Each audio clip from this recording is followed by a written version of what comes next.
মানুষ সবসময় সত্য জানতে চেয়েছে। মানুষ আকাশ দেখেছে, পৃথিবী দেখেছে, নিজের অস্তিত্ব প্রশ্ন করেছে। বিজ্ঞান মানুষকে অনেক প্রশ্নের উত্তর দিয়েছে, কিন্তু সব প্রশ্নের উত্তর বিজ্ঞান দিতে পারেনি। কোরআন কোনো বিজ্ঞান বই নয়। কোরআন হল মানবজাতির জন্য হেদায়েতের আলো। এই কোরআন এমন কিছু সত্য বলেছে, আজ আমরা শুনব সেই 5টি গভীর সত্যের গল্প। এই সত্যগুলো মানুষকে চিন্তা করতে বাধ্য করে।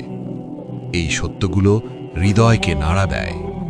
প্রথমে একটি প্রশ্ন করি, এই পৃথিবীর শেষ কবে হবে? এই মহাবিশ্ব ধ্বংস হবে কখন? এই প্রশ্ন যুগ যুগ ধরে মানুষ করেছে। আজ বিজ্ঞান অনেক শক্তিশালী। বিজ্ঞান নক্ষত্রের জন্ম ব্যাখ্যা করে, বিজ্ঞান গ্রহের মৃত্যু ব্যাখ্যা করে। কিন্তু একটি প্রশ্নে বিজ্ঞান থেমে যায়। সেই প্রশ্ন হল কিয়ামতের নির্দিষ্ট সময়। কিয়ামতের সময়ের জ্ঞান একমাত্র আল্লাহর কাছে। এই জ্ঞান কোনো নবীও জানেন না, কোনো ফেরেশতাও জানেন না।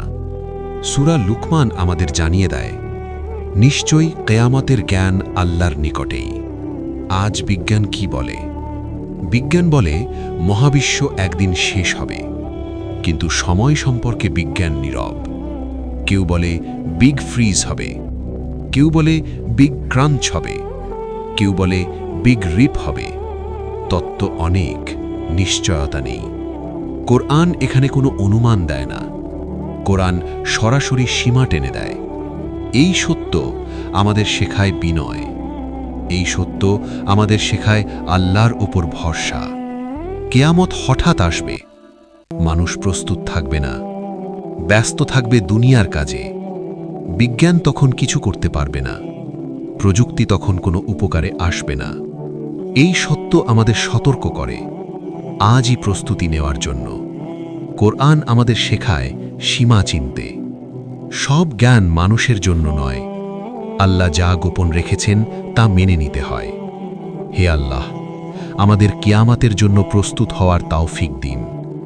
আমাদের গাফলতির থেকে বাঁচান। এখন আসছি দ্বিতীয় গভীর সত্যের দিকে। এই সত্য মানুষের অস্তিত্বের সাথে জড়িত। এই সত্য হল আত্মা বা রূহ। মানুষ বলে, আমি কে? আমি কি শুধু শরীর, নাকি এর বাইরে কিছু? বিজ্ঞান মস্তিষ্ক বিশ্লেষণ করে, নিউরন বিশ্লেষণ করে, চিন্তা বিশ্লেষণ করে, কিন্তু আত্মা কোথায়? কোরআন বলে, মানুষ প্রশ্ন করেছিল, উত্তর এসেছিল স্পষ্টভাবে, রূহ আমার রবের আদেশ। এই একটি বাক্যেই সীমা টানা হয়েছে। মানুষের জানার এখানেই শেষ। মৃত্যুর সময় কি ঘটে? 1 সেকেন্ডে দেহ নিস্তেজ হয়ে যায়। সব অঙ্গ ঠিক থাকে, কিন্তু জীবন থাকে না। বিজ্ঞান একে ব্যাখ্যা করতে পারে না।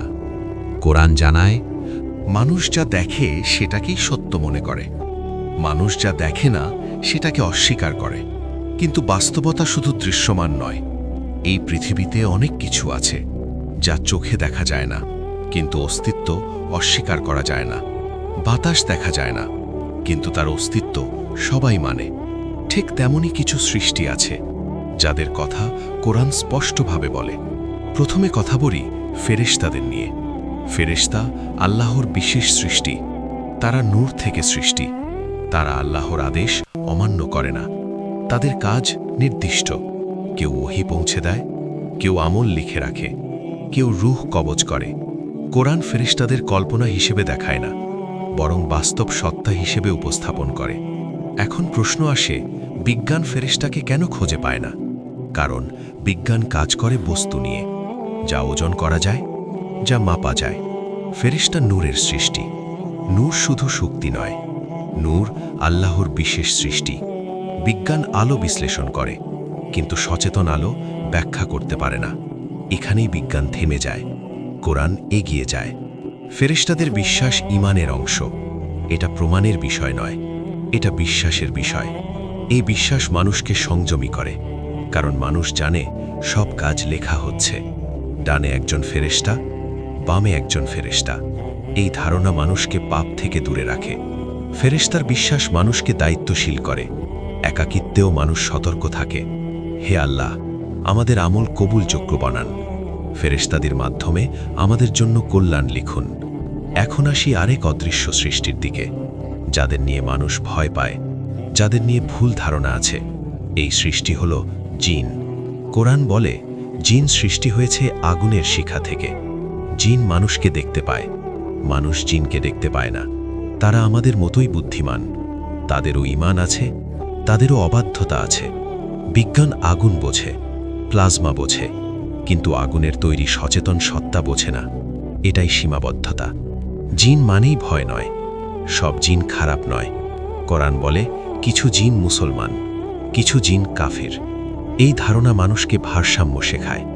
জিনের অস্তিত্ব অস্বীকার করলে কোরআনের একটি অংশ অস্বীকার করা হয়। এটাই বিশ্বাসের পরীক্ষা। বিজ্ঞান দৃশ্যমান জগৎ